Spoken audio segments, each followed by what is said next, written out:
Hey everybody, Nick Kypreos here. Another edition, off-season edition of the Real Kipper at Noon show. We talked about many guests that we were going to have in the off-season, great one-on-one conversations. We've done that so far. And yes, my next guest is one of those guys that you're going to love listening to for the next 45 minutes or so, depending how long I get to keep them.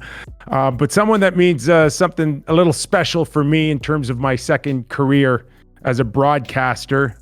We did hear from this gentleman in mid-August talking about stepping down from a full-time broadcasting role at TSN. It all started for him as a writer with the Hockey News and the Toronto Star. It also led to him for the next 20 years to be one of the most authoritative, trusted voices in hockey. Yes, I speak of the great Bob McKenzie. And Bob, also in those 20 years that I just spoke of, was me trying to chase your ass down for many battles on stories. Did you ever think that just a few short years ago, we'd be in a situation where I'm interviewing you from my basement? No, I got to admit, Kipper, I didn't have that one on my bingo card, but nevertheless, here we are. And it's funny. It's a long and winding road, isn't it? You mentioned about when I was at the Hockey News. So I started at the Hockey News in 1982, and I was the editor-in-chief. And we used to print the Hockey News up in North York. And Monday was a really long day, production day. So get the paper out, and I'd finish it around 6, 7 o'clock on a Monday night, but then I'd have to wait for them to prepare it to go on press, and I have to go back and check the copies as they came off the press around midnight. So I used to go to a little restaurant around the corner from the printing place in North York, and if I'm not mistaken, the restaurant was your parents' place. So as I understand it, you might have filled my water glass once upon a time. Yes, I did speak of that in my book as well, Undrafted. And it's funny how one thing leads to another, and here we both are. And I hope in pretty good places, Bob, after the great game has been awfully good to both of us, I think, over the years. And it's led you now to writing multiple books. And if I'm not mistaken, the one that I'd like to discuss, Everyday Hockey Heroes, is out now. Also with Jim Lang, of course, I got a chance to work with Jim at Sportsnet over the years. It's a book by we have the same publishers and Simon and Schuster, so that's fun connection between the two of us. But what is it about writing books now? Perhaps maybe even a better appreciation for it later on in your years. Yeah, I think so. I've had my name on 4 books, and I say my name on them, and I'll explain why in a second. First book I wrote was called Hockey Dad: True Confessions of a Crazy Hockey Dad, which I may or may not have been. And that came out, 10, 12 years ago. That was a real passion, a labor of love. I always say that I had that book in me, and it had to come out. It's something that I wanted to talk about. So got that one done. And then I did Hockey Confidential 7, 8 years ago, which was different stories, inside stories from people inside the game. And I really enjoyed that, and I'm really proud of it. And then I kind of took a break from writing books, and I thought, you know what, this is too much work for me. And it's a really time-consuming, laborious process because the writing, I like writing, but it's a painful process too. So I kind of shied away from doing any more until Simon and Schuster came to me about 3 years ago right now and said, hey, we're doing this book. Well, we've already started work on it. Jim Lang's already started work on it. We want to call it Everyday Hockey Heroes, and it's a bunch of stories about people, famous, not so famous, who have inspiring stories on or off the ice. Common denominator is everyone's got a passion and love for hockey, but there's some great life lessons to be learned here, and about values and everything else. And so I read a couple of the sample chapters that Jim had already prepared. One of them on Wayne Simmons, another one on a blind hockey player from Windsor, Ontario. And I thought, these stories are really cool, and they really kind of inspired me. And I thought, yeah, I'm especially interested in, not to be a cynic, but Jim was doing a lot of the writing, and I was going to be involved, and I was going to write a chapter. I was going to write an introduction. I was going to have big input into which names and people that we get in the book But I didn't actually have to write the entire book myself, which was different than the other ones that I'd done. So I thought it was the perfect blend of getting involved in a project with really good people. Jim Lang, Sarah St. Pierre, our editor at Simon & Schuster, was absolutely fantastic. Kevin Hansen, who I'm sure you know, Yeah. Kipper, the publisher at Simon & Schuster, he's fantastic. And it was just a great endeavor to be involved in, and it managed to fit with my schedule. And here we are, we pumped out a second volume. So it's great. I'm really excited about it. And Bob, when you speak of the second volume here and you factor in, the temperature of the water out there, with so many issues from LGBTQ to Black Lives Matter, maybe this second edition might be the most important one. Am I far off in saying that? No, I think that's true. I think even since in the 2 years since we did the first book, it's society's become a different place, and diversity, inclusion are that much more important. Well, they've always been important, but they're that much more front and center than they were even 2 years ago. But even 2 years ago, they were front and center. And in the first book, there were a lot of stories that still dealt with the various demographics, the various layers of society and hockey culture and what have you, and that we had a lot of representatives from a lot of different areas. We had a chapter on Wayne Simmons, and we had a chapter on a Métis coach from Winnipeg, and we had a story of a woman by the name of Karina Potvin in Ottawa who took it upon herself when the Syrian refugees arrived in Ottawa. She went above and beyond to A, find out if some of these kids wanted to play hockey, B, got them outfitted and equipment, C, got them registered in the local house league there, and D, got them to their games and practices, because obviously their family had no idea what hockey was about. So, just great stories from common people out there just living their best life and making hockey better for everybody. And so, to your point, though, absolutely the heightened awareness on every front, whether it's Black Lives Matter or LGBTQ or whatever the case may be, is that much greater now. And so this makes that book that much more appropriate, I suppose. Yeah, I want to talk a little bit about your first chapter in your book, the black and white chapter, and talking about growing up playing minor hockey in Scarborough and predominantly a white community, but you made no bones about it.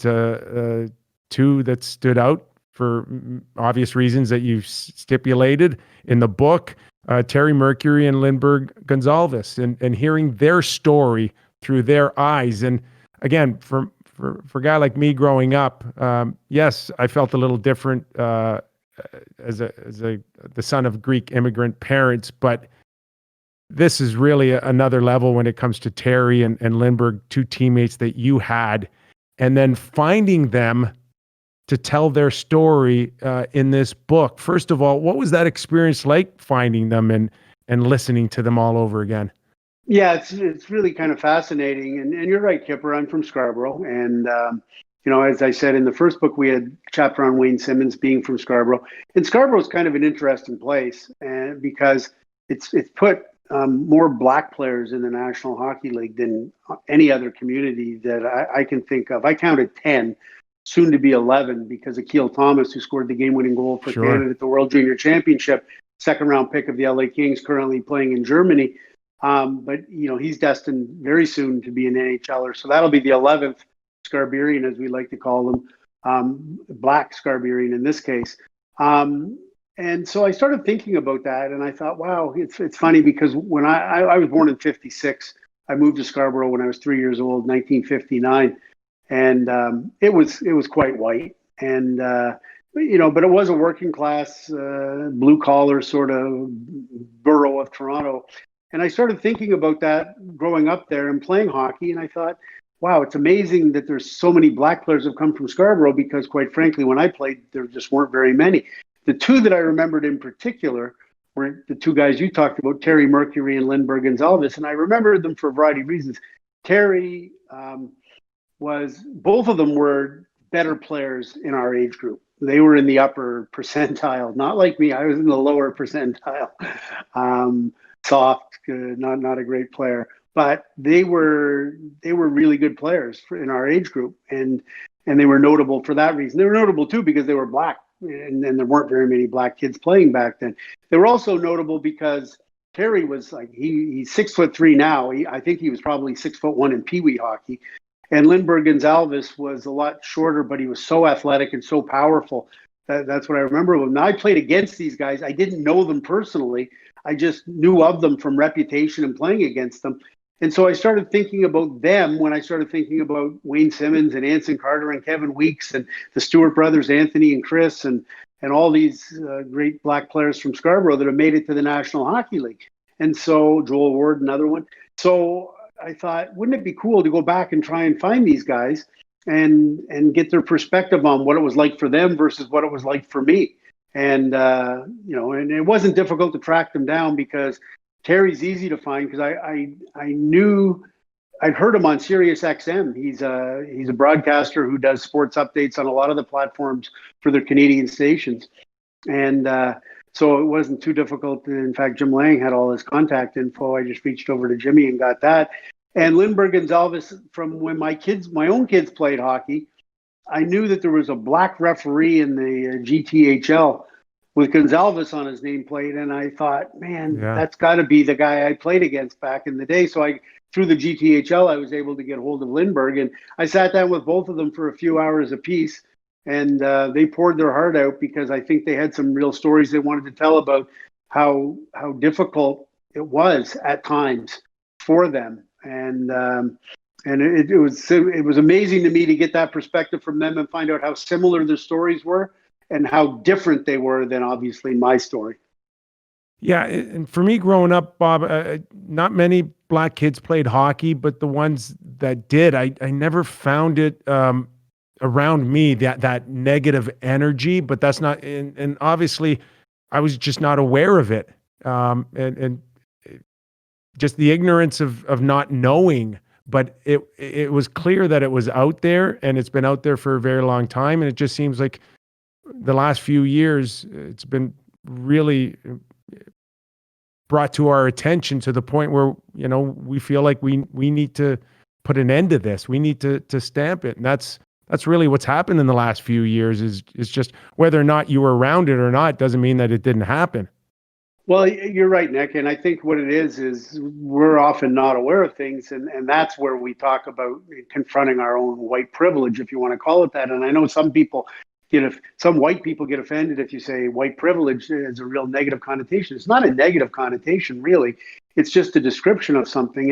And the description that it is very basic. And that is, it's a lack of awareness because we didn't have to deal with it. So, and as we get older here, and it's being brought more to the forefront, we are paying more attention. So, our minor hockey, and I'm sure for you, as there's all kinds of bias and prejudice, and I'm sure being the son of Greek immigrants, and you probably went through your own various stories where you weren't accepted for one reason or another, but probably not on the same scale as what Lindbergh and Terry went through. And it's funny that I talked about the parallels in their story. What I found interesting was they both, when they were younger, 7, 8, 9 years old, everything was great at hockey. They had their experiences with their teammates was great.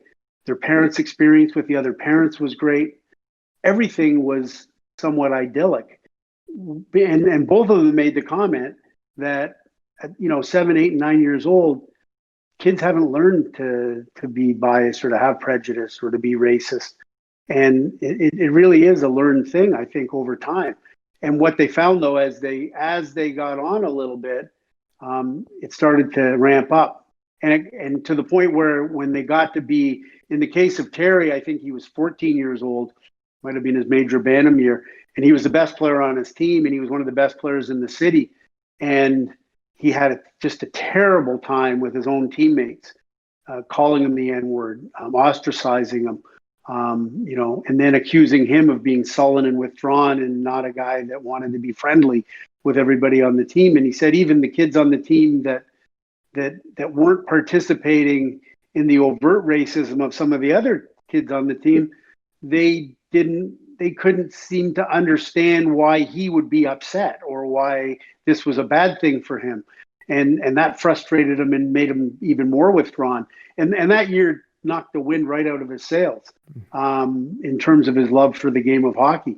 And Lindbergh went through a similar thing, but just a little bit older. I think he was at 15 and 16 when he was graduated from the Toronto Red Wings Butterbeat Midgets and then played Junior B with the Red Wings.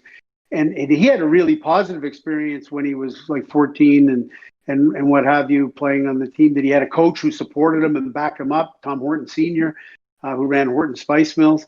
But then when Lindbergh got to Junior B and was on this Red Wing team, he wasn't embraced, and he just said that year took away his passion for the game. He stopped loving hockey.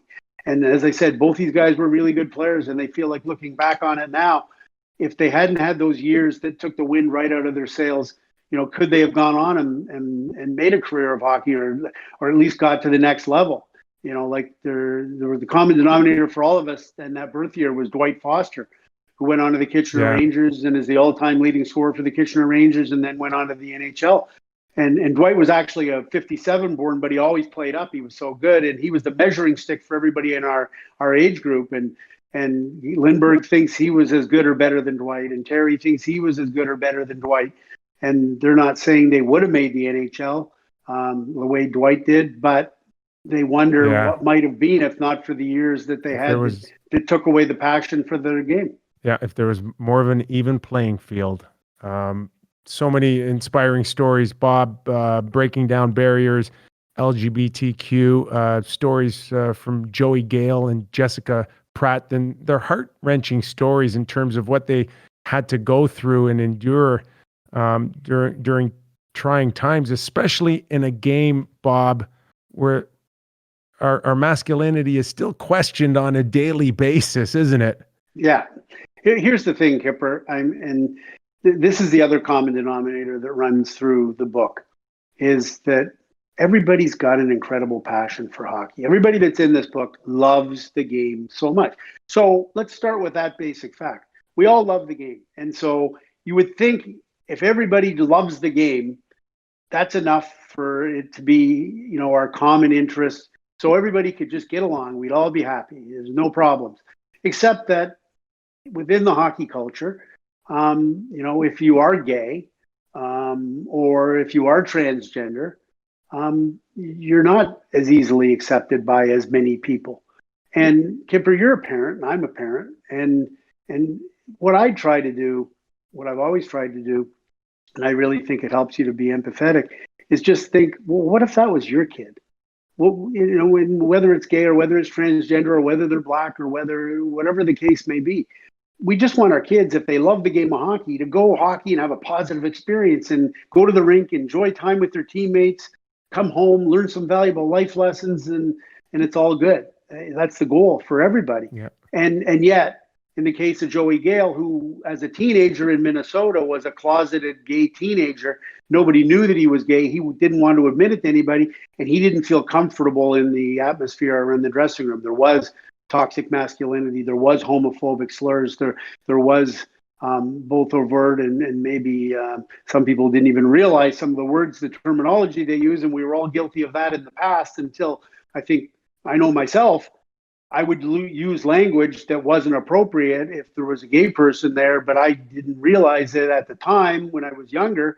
And now that I know that certain things are offensive, don't say them. I mean, how hard is that to just try to be nice and make people feel like they're in a safe place? So anyways, but Joey Gale pushed away from the game, said, this isn't for me, and he left. He went to university. He came out at university and decided, I love hockey. I want to go back to it. So he did. And he decided, now that I'm out and that I've admitted to my family and friends that I'm gay, I'm not going to be shy about it. So he showed up to this men's league hockey all-star game that he was chosen to play in, and he put pride tape on his stick. And when he walked in the dressing room and set a stick there, one of the guys in the team said, hey, what's with the gay tape?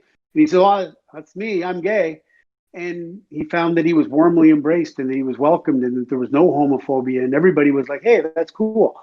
And so, that's a nice story, but, it's still difficult that he had to go through the process that he did.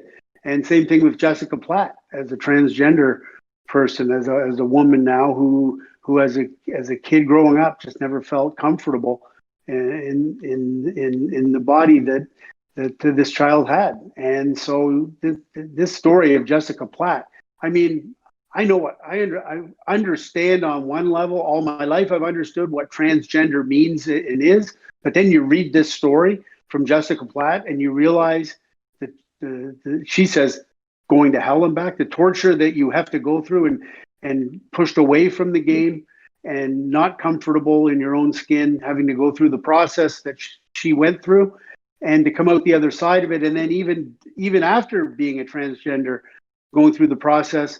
Still not accepted in many aspects from the hockey community, but now is and plays at the highest level possible for women's hockey. But it's a really inspiring story. It's a really courageous story too. Yeah, and you're right, Bob. As parents, all we want is our children to be happy and secure and not battle, anxiety and depression and feeling like they don't belong. That's not what life's all about. And the basic principles out of the game of hockey really do come down to a feeling of a safety zone for you in terms of, what some would describe as a sanctuary, the arena where you can go there and feel good and feel safe and feel secure that you've got a passion for this game, and you hope the passion, is there constantly to fight that feeling. Going to the rink must be the worst feeling in the world. I mean, Kipper, you've played at the highest level, and my highest level was juvenile. But there's no better feeling in hockey than being on a really close-knit team. Yes. And you obviously had it with and feeling accepted, Bob. Just feeling like you're really part of the team is a great feeling. Yeah, and when I played juvenile hockey, I played on a team called the West Toronto Hawks, and it was just a good bunch of guys, and we just had a great time. And and this is why I, when I compared my experiences in minor hockey to Lindbergh's and Terry's, and that by the time they got to juvenile, they both played juvenile. They played it because they liked hockey, but they were just a shell of themselves in terms of everything that they'd been through when they were 14, 15, 16 years old. It just sucked the passion out, and they just kind of played out the string for juvenile. I was the opposite. I even though it was juvenile hockey, which isn't a high level, it's where hockey dreams have already gone to die. But when I got to juvenile, I was riding a wave for me. I just loved hockey, and I loved going to the rink, and I loved my teammates, and we had so much fun, and we had parties together, and everybody was accepted, and we had a black guy on the team, and we had this guy and that guy, and it didn't matter. Everybody was just equal, and it was fun, and those were two of the best years of hockey that I ever played. And you're right. You just want, everybody should have that feeling. And if you're denied that feeling because you're gay or you're transgender or you're black or you're Asian or you're whatever, or you got red hair, or pick anything that sets you apart from somebody else, that makes me feel sad. Yeah, it does. And it shouldn't be. And it shouldn't come from outside influences to make you feel that way. That's the most important thing. It shouldn't come from, outside of what you're thinking or feeling yourself. No one should influence those feelings upon you. Yeah. So anyways, what I'm hoping with the book, and our editor, Sarah, she gets it. She's the soul and conscience of the book. Jim Lang gets it. I think I get it. I'd like this book to provide two functions. Just in general, be an entertaining book for people to read and be inspired. But I really like the idea of maybe there's a black kid or a gay kid or a transgender or whatever the case may be, or somebody who's been paralyzed, as Jack Jablonski was. Somebody to pick up this book and read a chapter on it, and a particular chapter, and look at it and say, "Ooh, this this is very similar to what I'm going through right now. You know, maybe there's a kid out there who's going through the darkness of trying to go through post-concussion syndrome, and they read the chapter on Joey Hisham and everything he went through trying to find his way. Just somebody reads a chapter, because I think everybody, whatever your station in life is, whatever demographics you're from in society, you need role models. You need some sort of positive thing to say, oh, wow, look, that person's like me, and this story is inspiring, and this person is happy, and they've come out on the right side of things. That could be me. I'll take some solace in this. I'll take some inspiration from this. So that's number one. Number two, I'd like to think that there are some people who will pick up the book, and you know hockey culture as well as I do, and that's become a bad word. It doesn't necessarily have to be, but at times it's earned the right to be a bad word, because people, a lot of times it's men behaving badly in the hockey culture. And I'm hopeful that somebody like myself, an older white man, might pick up this book and might initially think, you know, stories about gay people or transgender or blacks or whatever, and maybe read it and say, and do what we just did in terms of talking about the empathy of thinking, what if that was my kid? You know, what if that's my kid? Does anybody need to be denied a right to a happy hockey life because of the color or sexual orientation? And I'm hopeful that it's an eye-opener for some people who might not otherwise think about it, because they've never had to think about it, because they have white privilege or whatever.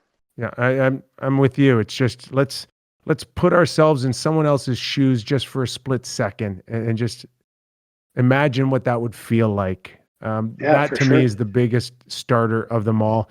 Bob, there's so many other different facets of the book, and you just mentioned one with Joey Hisham and his concussion, and you know, reading through that phase of your book kind of hit home for me, because I ended my career, of course, on a concussion, but I was able to get, you know, over close to 500 games, including the playoffs, a Stanley Cup championship, an American Hockey League Calder Cup championship in Hershey.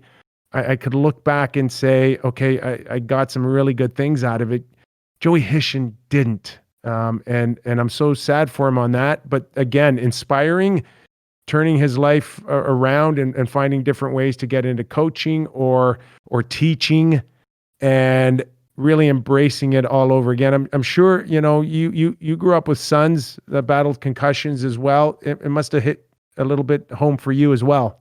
Yeah, and I knew Joey's story pretty well, because when he was going through his concussion problems, because I'd experienced and lived it as a parent, going through it with my kids, you know, I've spent a lot of time over the years, because I had that experience, and I talked about it a lot. I wrote about it a lot, and became something of an advocate back when, you know, we were all debating headshots back in 2004, 2005. I was the guy on the soapbox saying we can't have this, you know. It's in any case, Joey actually reached out to me at one point when he was having a real tough time coming back, and was going through the darkness of the post-concussion syndrome. And I was able to help put him in touch with some people who really helped him a lot. And so I knew his story, and I knew that, you know, the happy ending for him was that yeah, he got by it, and he did get to the National Hockey League, and he did score a goal in the National Hockey League, and the career maybe wasn't as long or as productive as he or the Colorado Avalanche would have liked it to be, but nevertheless, he persevered, he stuck with it, and got the help that he needed, and was able to play in the NHL and score a goal and go to Europe and play a bit of hockey before he decided. The biggest thing, and you probably would be able to talk about this too, is just being able to call your career on your terms. And Joey was able to do that. Yeah. So, you know, he was able to play and get going, and he realized that he'd kind of hit a ceiling as far as he was going to go, and he decided that it was time to move on. And now he's coaching in Owen Sound in the OHL and inspiring a whole bunch of young kids to play. Yeah, I was in Mississauga the night that he got hit by Brayden McNabb. That's right. Yeah, you guys would have been doing the Memorial Cup. Yeah, Memorial Cup. And, you know, for many players out there, I think it's a great read for no other reason, Bob, that things can change in a split second from one shift to the next. And like you said, at least, Joey was in a position to kind of rebound a little bit, but there will always be the question of what if it didn't happen. But it's a reminder to all players that every time you step on the ice, things can change dramatically in an instance. No doubt about that. Absolutely. There's so many other chapters, and I'd be remiss if I didn't at least talk a little bit, Bob, about women in our game and in what seems to be like I'm not a woman, and maybe I shouldn't say this, but it seems like it's changed in a relatively short period of time, where they've gone from just being, I don't know if I want to use the word token sideline reporters, to being real influential people in our game today. And maybe it isn't a short period of time. Maybe it's over 20 years or 30 years. Again, just me maybe being a little ignorant, but I love the fact that when I read stories about, coaches like Danielle Savignon, or an agent who's now going to become a household name in Emily Castonguay, who has the first pick overall with Alexis Lafreniere. They're real, true players in our game, powerful people now in our game. That didn't happen a few years ago, Bob. No, you're right. And if there's going to be a coach in the NHL, and I realize there are women who are quote unquote coaches, but actually standing behind the bench of an NHL team, and preferably one day as an NHL head coach, it'll be because of the trail that was blazed by a Danielle Sauvageau, who, if you read her story, it's inspiring, but it's also frustrating because, she didn't get to exactly where she wanted to get to, where she thought, I could coach in the National Hockey League. I've put in my time. The women are not genetically predisposed to not be able to coach hockey. It's, it's different than playing. People have wondered if a woman could ever play in the National Hockey League, and there's enormous physical hurdles to overcome on that front. But in terms of coaching or managing or scouting or doing virtually anything else in the game, and who knows, maybe one day a woman will play in the National Hockey League. But to the point you made, you got Danielle Sauvageau as a coach, you got Emily Castonguay as an agent. There's a story from a woman named Katie Gay, a New England area woman who's done an amazing job of blazing a trail for female officials, on ice officials, referees, and linesmen.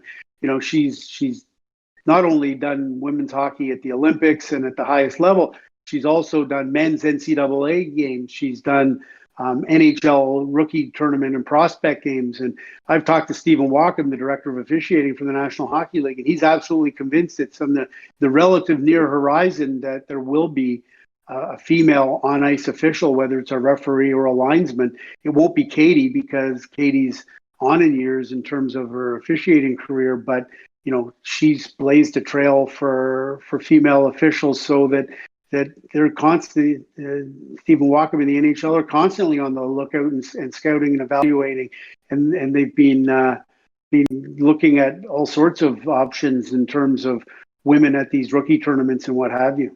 The one thing that I got out of both Danielle and Emily's story in your book, Bob, was that they know that ultimately, no matter what they do or what we do anywhere in this world, you need people that believe in you.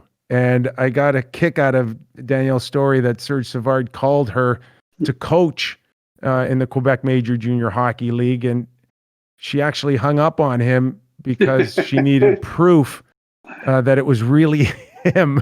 And I was the same way with Bob Clark calling me to invite me to the Flyers training camp for the first time. I'm like, it can't be it. But I just thought it was just the greatest thing to hear from Danielle, that Serge Savard would honestly believe, and especially in maybe the days and the culture that he came out of hockey, that he would have no problem putting a woman behind a bench in a major junior hockey league. Exactly. With men.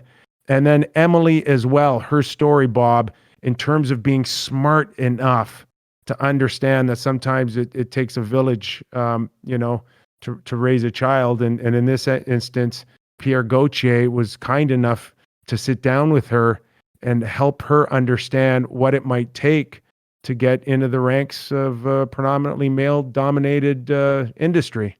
Yeah, I don't care whether you're male, female, whatever the case may be, but you need sponsors, you need mentors, you need somebody who paves the way for you to open doors and to give you an opportunity. And ultimately, it's a merit-based society, that's for sure. But if you don't get those doors open for you initially, it becomes awfully difficult, and they prevents some huge roadblocks. So, and again, there's no reason why those doors should be closed to women in hockey. Not at all. Yeah, and in my book, I do talk about certain people that influenced me. Tim Kerr in those early days in the Flyer organization. How about you, Bob? How about you coming through, either the Hockey News, the Toronto Star, or even those early years at TSN? Who was there for you, Bob?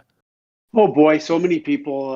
When I think about it, I got hired at the Sioux Star in 78, 79, thereabouts. And the editor was a guy by the name of Doug Milroy, and he took a chance on me, and that was great. The guys I worked with at the Sioux Star, Bill Crawford and Alex Mitchell, they taught me so much in the early goings. Then I ended up at the Hockey News, and the publisher, his name was Don Wall. He took a chance on a 25-year-old kid who had no business being the editor-in-chief of the Hockey News at that age. And the outgoing editor-in-chief, Tom Murray, he was fantastic. And then after that, I mean, the list is so long. You can't get anywhere in this business without people who help and support you. And so at TSN, I mean, some of the same people that were instrumental in your career. Scott Moore was at TSN when I was there, and he played a big role. Keith Pelly was at TSN and played a big role. Rick Briggs Jude was at TSN and then at Sportsnet, but he was a big factor for me as well. And Mark Milliere at TSN, and the list goes on and on. So there's never any shortage of people that support you along the way. Okay, and now maybe some fun stuff here in terms of the evolution of Bob McKenzie from writer to broadcaster to Canadian icon. Bob, that's I don't know about that. Yeah, no, absolutely. When we talk about sports and hockey and what it's meant to the country over the last 20, 30 years, your name's up there amongst everyone else's, and just the evolution of this breaking news and what really put you, head and shoulders above all of us was this ability to cultivate, I guess, relationships to the point where you were able to tell us stuff that nobody else knew. And was that a conscious effort right from the beginning? Did it evolve? Did it kind of fall in your lap? How did that all start? No, I think it evolved. All I ever wanted to be was a hockey writer, and I covered junior hockey, the Greyhounds, and Sault Ste. Marie, and that was great. I wanted to get a job being a beat reporter for the Toronto Maple Leafs, working for the Toronto Sun, the Globe and Mail, or the Toronto Star. And I couldn't get that job. I was hoping that I could, but it wasn't to be. So I ended up as editor-in-chief of the Hockey News, and I took a little bit of a different tack. I was writing hockey, but I was also overseeing other aspects of the publication. And I never planned on being on television. I never planned on being on radio. I never planned on being a broadcaster. I never planned on being an insider. I just wanted to be a hockey writer. And I still, at the end of the day, if somebody really push comes to shove and said, "What do you do for a living?" I just say hockey reporter, hockey writer, and that was all I did. But it just kind of morphed in over time, and one thing led to another, and it was probably 86, 87. I started to do a little bit of work at TSN while I was at the Hockey News, and somewhere along the line they kind of slapped the name Insider on it, and and the rest, as they say, is history. And it's kind of a cottage industry of insiders for the various things. But the one thing I didn't realize was I read the history of ESPN, and Peter Gammons, I guess, was one of the first crossover people in a big way. He was he was writing for the Boston Globe, baseball writer for the Boston Yeah, Globe. sure. And then he went to ESPN and was doing stuff for ESPN where he was kind of like the ESPN baseball insider. The first year that he did that, I think, was 86 or 87.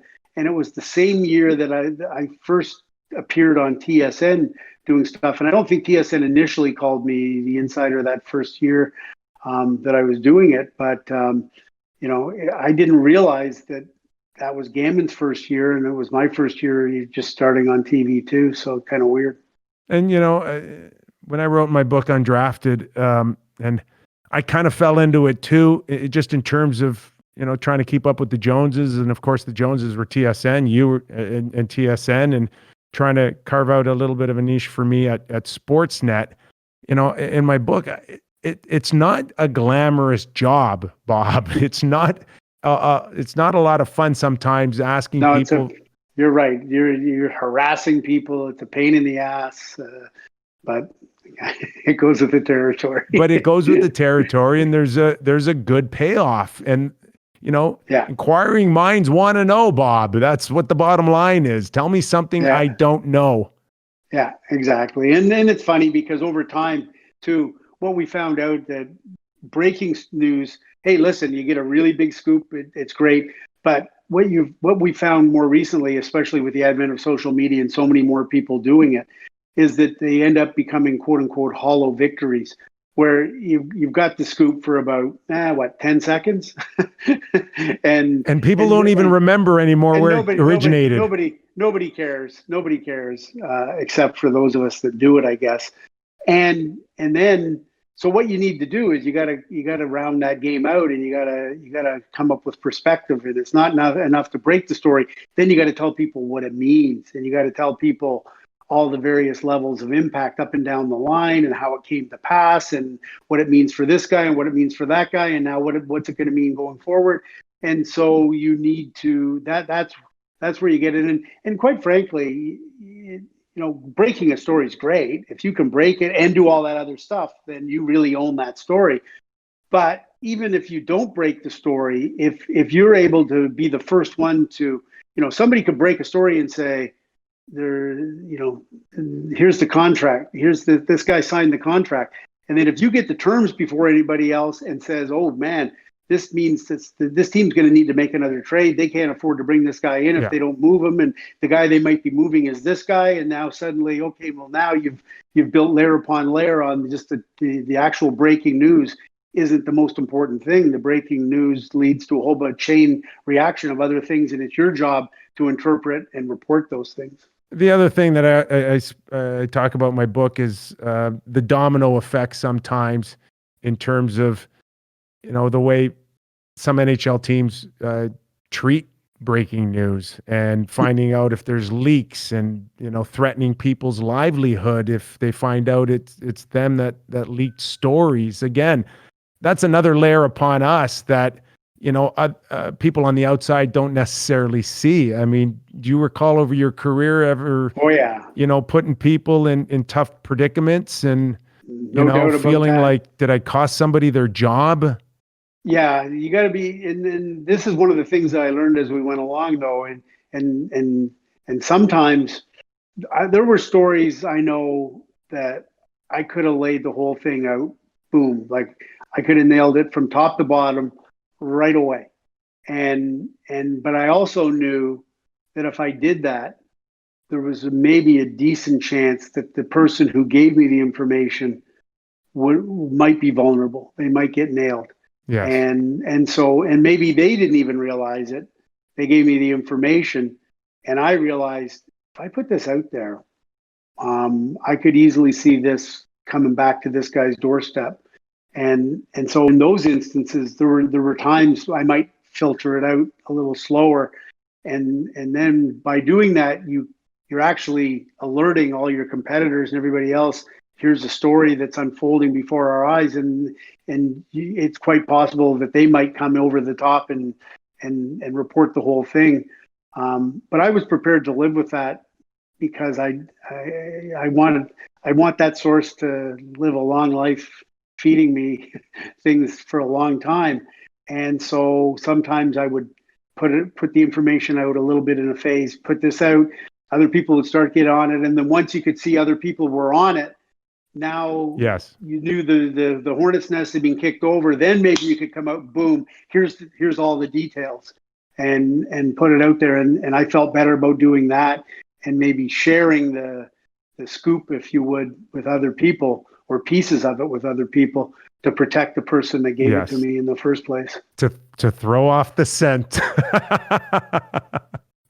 Bob, when you look at your 30 plus years, you saw firsthand the evolution of sports and broadcasting and TV and radio. My last few years, obviously at Sportsnet, there's been a major shift in terms of where we're heading. And, where do you see this all thing coming out in terms of where you began and where you see it not only today, but maybe in another 10 years? Well, I have no idea. Like, it's been seismic, the changes in our business, and not many of them for the better. Let's be honest. So, and that was aside from the pandemic. Forget about the pandemic for a minute, which is impossible to do because it's changed everybody's lives. But just our industry in general, so many people, and I don't have to tell you this, so many people have lost their jobs. It's just such a shrinking market, and the way people consume and watch, in many respects, live sports is one of the only things that people still consume somewhat similar to the way they used to. Most people, you can PVR just about anything or stream at your convenience at, whatever time of the day you want to watch a show, you can watch it, whether it's Netflix or Crave or whatever. And that, but the one thing that's still appointment viewing for most people is to watch a sporting event live. And so that's good. It's bad that the ratings aren't as good as they used to be, and that our industry isn't as healthy as it used to be. I don't know where. Honestly, I don't know where it's all going. And then the pandemic on top of that, and I got, my son Sean, and he works in the business. Yes. And I've said this many times before. I love that he's in the business, and I love that he's doing a job that he has a passion for, and he's in a great spot to do it. But the overall industry, I'd be lying if I wasn't concerned every day that anybody in the media business on any level, because it's been so difficult in that industry. Yeah, I don't disagree with you, but I see it a little differently where, yes, you're right, it is shrinking over here, but it's also growing over here. And that's this whole new digital world. Yeah, and true.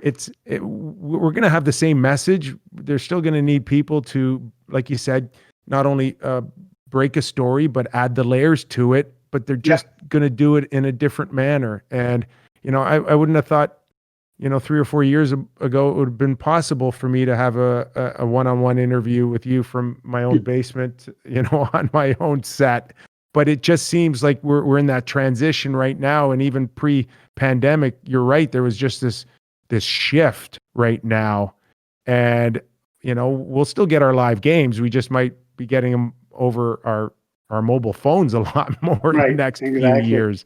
But any advice that you would give anyone out there watching right now if they were starting in the industry for the first time?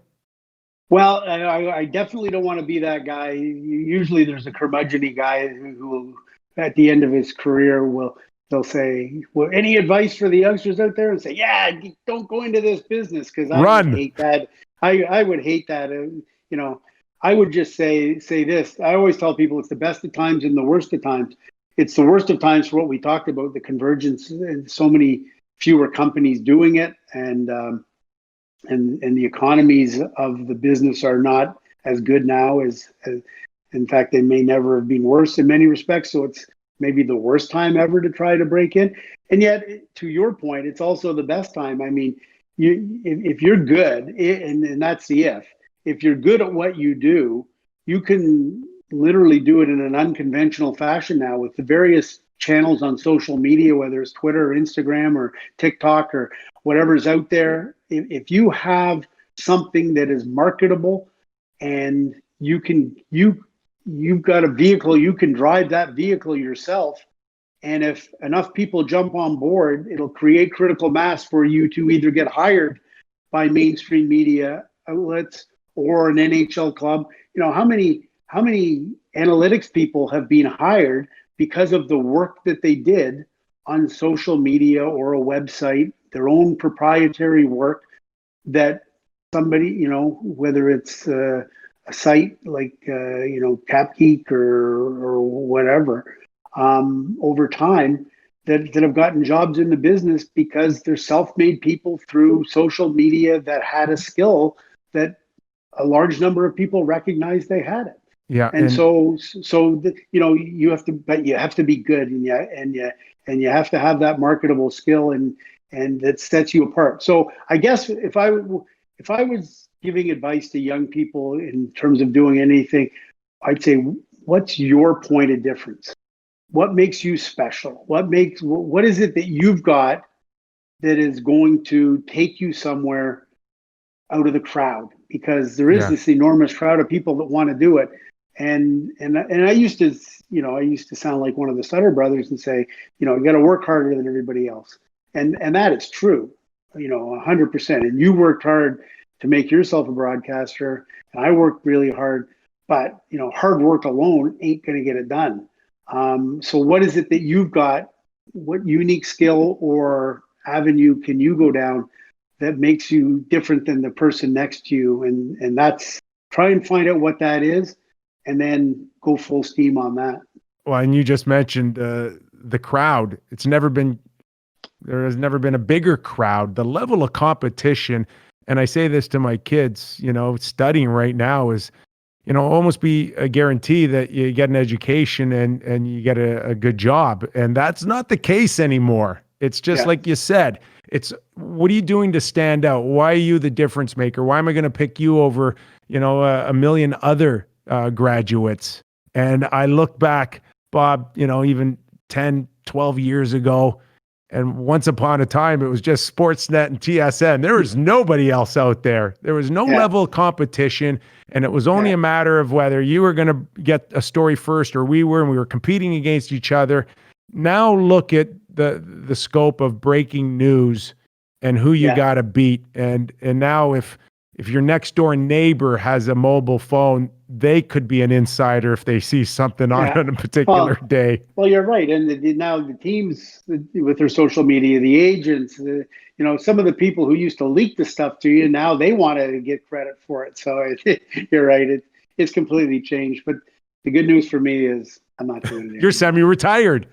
I'm semi-retired. Semi-retired. Does that mean that you leave, like, you know, when it comes to a seventh round pick being traded, you leave that for LeBron and Drager now? Is that part of the retirement? No, I don't do anything unless it's first rounders or superstar names. I don't even do first rounders anymore. Here's the definition. I get this question a lot. What's the definition of semi-retired? And what it is this, is that I'm basically not doing much of anything, except that what I am doing, it has a start date and an end date. It has a start time and an end time. So I cover the World Junior Championships for TSN. I know what days I'm working from what time. And I'm doing draft rankings for TSN. And I know when I have to do my draft rankings, what days, what weeks I'm busy talking to the scouts and putting that stuff together. And you can sympathize with this. I'm not standing outside general managers meetings or board of governors meetings waiting for them to come out. I'm not sitting in the media room waiting for the stuff on the lockout or did we get a deal? Did we not get a deal? Horrible. I'm not sitting there trying to figure out what team Mike Babcock's going to go to. I'm not sitting there figuring out whether this contract is getting done or that contract's getting done. I've got a nice amount of work to do that keeps me busy at certain times of the year when I want to be busy, and the rest of the time I'm not. Well, you've earned every moment of that. No question about that. Was the World Juniors? We know what it used to be, next to nothing, and then you guys turned it into this major event. Was that a difficult one in your semi-retirement? Still doing that one? At some point, didn't your wife go, "Give me Christmas, for God's sakes"? Yeah, you know what? It's ingrained now that I'm just not around at Christmas much. And this year, going to Edmonton for the bubble, I think I'm probably scheduled to go December 19th. So another Christmas away from home. So yeah, I pretty much ruined Christmas for the family. Well, listen, it was a big thrill for me all these years, Bob, to compete against you and then to sit on a panel for 3 weeks in Vancouver on the Olympics. I call that the greatest hockey panel in history. I think we had 27 million people watching us for Sidney Crosby's goal. That was a big thrill for me, Bob. Thank you. Yeah, you know what, Kipper? Thanks for having me on today. Thanks for all the good laughs over the competitive years. And yeah, in the Vancouver thing, you, me, Panger, sitting there with about 10 feet behind the net where Sid got the goal. Those were pretty good seats, weren't they? Yeah, they were. I think back then they were still at about, $20,000 a ticket, which is a more expensive price than probably today. Exactly. It was an incredible moment. I also have you on the back of my book, Bob. Thank you for that. For whatever Some of my reason. best writing. Yeah, some of your best writing, some of the best 4-letter words I ever uttered were the "you fuckers" at TSN, and that actually helped me more than it hurt me at the time, which I didn't think was possible. But I think it gave everybody the idea and the impression that how much mutual respect we had for each other over the years and how we drove each other, and hopefully lifted the industry up a little bit and made a few dollars in the process. Overall, a good experience, Bob. Good times, Kipper. Thanks for today. Appreciate it. Good times. Bob McKenzie, author of Everyday Hockey Heroes, available at any bookstore along with Undrafted. We do know that we may have a few more months before the hockey season starts. Get out there and get your hockey books. Get your fill. Hopefully, Bob, what do you say? January 1st. You like the odds with the talk of the vaccines at over 90% efficiency? I don't know. I'm looking forward to hopefully the vaccines that work, but I'll be curious to see if we get January 1. That seems a little ambitious to me, but I hope so. I'll be in Edmonton at the World Juniors, hopefully, so we'll see what happens with the NHL. We got our fingers crossed. Bob McKenzie, Everyday Hockey Heroes. Bob, you are one of them as well. Thanks for joining us on the Real Kipper at Noon show. Thanks, Kipper.